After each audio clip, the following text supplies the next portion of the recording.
शुरुआत करते हुए बीजेपी की इस जीत के तीन बड़े फैक्टर, तीन बड़े मायने क्या देखते हैं। 6 महीने पहले हमने देखा, हालांकि बीजेपी सबसे बड़ी पार्टी बनकर उभरी, लेकिन उसके बावजूद कांग्रेस पार्टी में जो उत्साह था 99 सीटें जीतने का, यहां पर बीजेपी ने क्या इस जीत के जरिए बाउंस बैक किया है, अपने आप को पूरी जोश के साथ वापसी की है उसने। बीजेपी यह साबित करने में बिल्कुल कामयाब साबित हुई कि वो एक जाट चेहरे पर चुनाव लड़ रहे हैं और हम गैर जाटों के सच्चे हमदर्द हैं। अगर आप देखिए तो पिछले 10 साल में उन्होंने 2 मुख्यमंत्री बनाए, दोनों गैर जाट बनाए। भारतीय जनता पार्टी का शुरू से ये लक्ष्य रहा है कि हम 51% वोटों को एक साथ लाएं। अब आप उसे ध्रुवीकरण बोल सकते हैं या कुछ भी, लेकिन वो 51% वोटों पर फोकस करते हैं। उन्होंने यहाँ पर गैर जाट वोटों पर फोकस किया और इसको बार बार उनके लोगों को याद दिलाया कि जब हुड्डा साहब थे तो एक ही बिरादरी के लोगों का चयन होता था नौकरियों में, नूह का कांड हुआ था, वगैरह वगैरह वगैरह। एक कांग्रेस के अंदर जब हुड्डा डोमिनेट करने लगे, हुड्डा एंड सन, तो जो शैलजा थी और लोग थे, उनको ये लगा कि हमारा तो कभी मौका नहीं आएगा। और इस तरह की अफवाहों को बल मिला कि दोनों लोग एक दूसरे के कैंडिडेट्स के खिलाफ शिकवी उम्मीदवार खड़ा कर रहे हैं। ये सच हो सकता है, ये झूठ भी हो सकता है, लेकिन इस तरह की खबरों को बल मिला। और तीसरी बात देखिए, सब के बावजूद एक बात तय है कि भारतीय जनता पार्टी में फैसला लेने की शक्ति है। उन्होंने अपने मुख्यमंत्री को बदला, लेकिन कांग्रेस हुड्डा का चेहरा नहीं बदल पाई। लेकिन एक बात मैं चित्रा अपनी ओर से जोड़ना चाहूंगा, उन्होंने, जैसे मैं धर्मेंद्र प्रधान का यहाँ उल्लेख करूं, आमतौर पर चर्चाएं नहीं होती हैं। मोदी का चेहरा था, शाह की रणनीति थी, इसमें कोई दो राय नहीं, लेकिन धर्मेंद्र प्रधान ने सड़क पर उतरकर गांव-गांव कार्यकर्ताओं से बात की, फीडबैक लिया और उस हिसाब से यहाँ पर अपनी टीम को अलाइन करके, केंद्र को अलाइन करके फैसले किए। कांग्रेस इसमें नाकाम रही। उनके पास एक फेस था, अगर दूसरे को भी मान लें, और विघटन था। एक तरफ संगठन था और एक तरफ एक बहुत बड़ा चेहरा था मोदी का, दूसरी तरफ विघटन था और एक खंडित प्रतिभा थी। लेकिन आशुतोष जी, कांग्रेस के पास मुद्दों की भरमार थी, चाहे अग्निवीर का मुद्दा हो, चाहे किसानों का मुद्दा हो या फिर पहलवानों का मुद्दा हो। इन तीनों मुद्दों को जोर शोर से उठाकर वो बार बार दावा कर रही थी कि वो बीजेपी को उखाड़ फेंकेगी। अब जिसके 10 सालों तक सत्ता हो, वहां पर भी इन मुद्दों के जरिए आपको जीत हासिल नहीं हुई। इसका मतलब ये हुआ कि अग्निवीर के मुद्दे पर, किसानों के मुद्दे पर बीजेपी की ओर से जो वायदे किए गए, जनता ने उस पर ज्यादा भरोसा किया। देखो चित्रा, महत्वपूर्ण बात क्या है कि कांग्रेस अपना माइक्रो मैनेजमेंट करने में नाकामयाब रही है। अगर आप सिर्फ विधानसभा वोटों को अगर आप ध्यान से देखेंगे तो आपको अंदाजा लगेगा कि कांग्रेस पार्टी ने अपना वोट शेयर इंप्रूव किया। और आज की तारीख जिस वक्त हम बातचीत कर रहे हैं, कांग्रेस का वोट शेयर करीब 39.1% है और बीजेपी का वोट 39.8% के आसपास है। कांग्रेस को आम आदमी पार्टी के साथ गठबंधन करना था, जो राहुल गांधी बार बार कह रहे थे। आम आदमी पार्टी को 1.78% वोट मिला है। अगर ये 1.78% और 39.1 अगर जोड़ देते तो बीजेपी का के वोट शेयर से कांग्रेस का वोट शेयर ज्यादा हो सकता था और कई सीटों पर उसका असर पड़ता। इसके साथ साथ चंद्रशेखर आजाद के साथ भी गठबंधन की बातचीत चली थी शुरुआत में कांग्रेस में।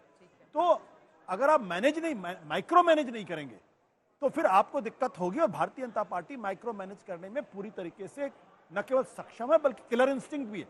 आप देखिए, उनको लगा कि ये खट्टर साहब लाइबिलिटी हो सकते हैं, उन्होंने इमीडिएटली उनको चेंज कर दिया। यहां तक कि वो कैबिनेट मिनिस्टर थे, लेकिन हरियाणा के अंदर खट्टर साहब का पोस्टर बैनर कहीं भी उनका नाम नहीं था। दूसरे भारतीय कांग्रेस पार्टी क्या कर रही थी, शैलजा और भूपेंद्र हुड्डा वो आपस में लड़ रहे थे। लास्ट डे तक शैलजा सोनिया गांधी के साथ के सामने बैठी हुई उनको समझाने की कोशिश की जा रही थी।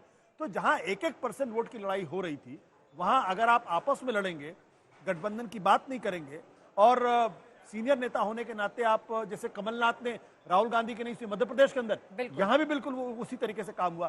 तो अगर आप खुद अपने पैर में कुल्हाड़ी मारने के लिए तैयार है, सीखने के लिए तैयार नहीं, तो यही होगा फिर। लेकिन इसका दूसरा पक्ष ये भी है, आम आदमी पार्टी के साथ लोकसभा का चुनाव लड़ के भी कांग्रेस पार्टी ने बीजेपी के बराबर ही सीटें हासिल की और आम आदमी पार्टी को बहुत बड़ी कामयाबी नहीं हासिल हुई। लेकिन अनिल यादव जी भी हमारे साथ हैं। 5 सेकंड की बात देखिए, लोकसभा के चुनाव में भी आम आदमी पार्टी को 4% वोट मिला था, कांग्रेस को 42% था और दोनों को मिलाकर 47% वोट हो गया था, जबकि बीजेपी का 46%। तो ऐसा नहीं था कि आम आदमी पार्टी अगर आपके साथ जुड़ती तो आपको वैल्यू ऐड नहीं करती। ठीक है, यहाँ पर अब कांग्रेस पार्टी को मंथन करना होगा कि वो अपने सहयोगी दलों को कैसे दरकिनार कर रही है और फिर उसके लिए ये कमजोर कड़ी साबित हो रहा है। अनिल यादव जी हमारे पास जुड़ चुके हैं, हमारे साथ कांग्रेस पार्टी के आप नेता हैं। अनिल जी, मैं फौरन आ रही हूँ, जल्दी से एक टिप्पणी संगीत जी आपकी। जलेबियां वहां पर बांटी जा रही है, जलेबी मतलब अब लग गए हैं जलेबी में बिल्कुल। देखिए, राहुल गांधी ने जलेबी को लेकर बयान क्या दे दिया, आप लोग बिल्कुल जलेबी खाने पर आतुर हो गए हैं। नहीं, लेकिन राहुल गांधी का बयान वाकई चौंकाने वाला बयान था। जिसे कहते हैं ना, राहुल गांधी बार बार बोलते हैं तो गलती कर ही डालते हैं। अब जलेबी फैक्ट्री में तो बनती नहीं है, अब फैक्ट्री से बन करके कहीं विदेश में जिसे हम कहते हैं विदेश में एक्सपोर्ट तो होती नहीं है। अब राहुल गांधी यदि उसका मुद्दे पे आइए महाराज। नहीं, मुद्दे पे बात करता है। मुद्दे पे यह है आशुतोष संगीत जी, आपको जलेबी आज लेके आनी चाहिए। हाँ बिल्कुल। नहीं, देखिए, मेरे समय मत खाइए। महत्वपूर्ण बात यह है कि एक कांग्रेस पार्टी ये जानती है कि हम जीती हुई बाजी कैसे हारते हैं, और भारतीय जनता पार्टी जिसके बारे में इतना नैरेटिव बनाया गया, इससे दो बातें बहुत साफ निकलती हैं। पहलवान, किसान और जवान, ये सारे नारे थे, ये सारे प्रायोजित नारे थे, और ये जिसका प्रभाव कुछ क्षेत्रों तक सीमित था। लोकसभा के चुनाव में वो काम कर गया कॉन्स्टिट्यूशन बचाने और टकाटक के प्रयोग के साथ। लेकिन विधानसभा के चुनाव में ये बात साबित करता है कि हरियाणा का पूरा किसान आंदोलन के साथ नहीं था, नौजवान किसान आंदोलन के साथ नहीं था, पहलवान सारे लोग भारतीय जनता पार्टी, ये कांग्रेस पार्टी के साथ नहीं थी, और जो जवान थे जिसके बारे में कहा जा सकता, अग्निवीर को देश की सुरक्षा की कीमत पर कांग्रेस पार्टी ने सड़क पर उतारा, वो भी काम नहीं कर पाया। तो ये मान लीजिए कि भारतीय जनता पार्टी के साथ वहां का समाज खड़ा रहा, न कि कांग्रेस पार्टी की तरफ। और जहां तक कह सकते हैं कि आपस की गुटबाजी, तो आपस की गुटबाजी कोई भारतीय जनता पार्टी में कम थी ऐसा नहीं मानते हैं। ये प्रभाव होता है केंद्रीय नेतृत्व का। आप जिस तरीके से बचा रहे हैं राहुल गांधी को, मत बचाइए। राहुल गांधी यदि कह देते कि नहीं ये समझौता होना ही चाहिए, तो क्या ये हुड्डा जी की इतनी हिम्मत थी जो मना कर देते? ठीक है अनिल जी, अब तो कांग्रेस पार्टी को हार पर बहुत ज्यादा मंथन किए जाने की जरूरत है, क्योंकि 10 सालों तक बीजेपी की अगर सरकार रही हो, उसके बावजूद 10 सालों में अब तक का सर्वश्रेष्ठ प्रदर्शन 49 सीटों के जरिए भारतीय जनता पार्टी करते हुए दिखाई दे रही है। कहां पर चूक हो गई कांग्रेस से, अनिल जी? देखिए, अभी आपके जो सहयोगी जो वहां पर बैठे हुए हैं, सब तरह की कमियां निकाल रहे थे, और निश्चित तौर पर मैं समझता हूं कि राजनीति में जब कोई पार्टी जीतती है, तो अभी यही कांग्रेस पार्टी जीत रही होती तो निश्चित तौर पर सब हमारी स्ट्रैटेजी की तारीफ कर रहे होते। बहरहाल अगर आंकड़ों की बात की जाए तो निश्चित तौर पर ये आंकड़े जो हम दिखाई दे रहे हैं, ये हमारे लिए निराशाजनक तो है ही, लेकिन आश्चर्यजनक भी है। और चित्रा जी, मैं इसलिए ऐसा कह रहा हूं क्योंकि हमने जिस हिसाब का पॉजिटिव कैंपेन रन किया हरियाणा चुनाव में, वो बेहद ही मतलब औरों को भी पार्टियों को सीखना चाहिए कि हमने हर मुद्दे पर बात करी। हर नौजवानों का मुद्दा हो, बेरोजगारी का मुद्दा हो, अग्निवीर का मुद्दा हो, पहलवानों का मुद्दा हो, किसानों का हो, हमने हर तरीके से हर मुद्दे पर बात करी।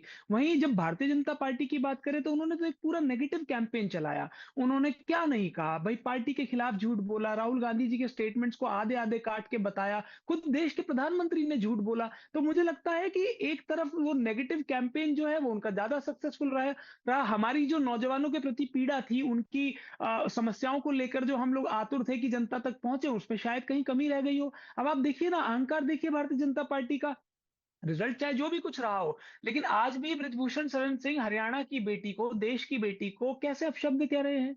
और यही दिखाता है कि भाई उनको इस बात से कोई फर्क नहीं पड़ता कि भाई नौजवान क्या क्या चाहते हैं, किसान क्या चाहते हैं, उन्हें सिर्फ जीत चाहिए थी। और मैं एक बात और स्पष्ट कर दूं, देखिए कांग्रेस पार्टी की यह स्पष्ट आइडियोलॉजी है कि हम मुद्दों से ना कल हटे थे, ना आज हटे हैं, ना आगे हटेंगे।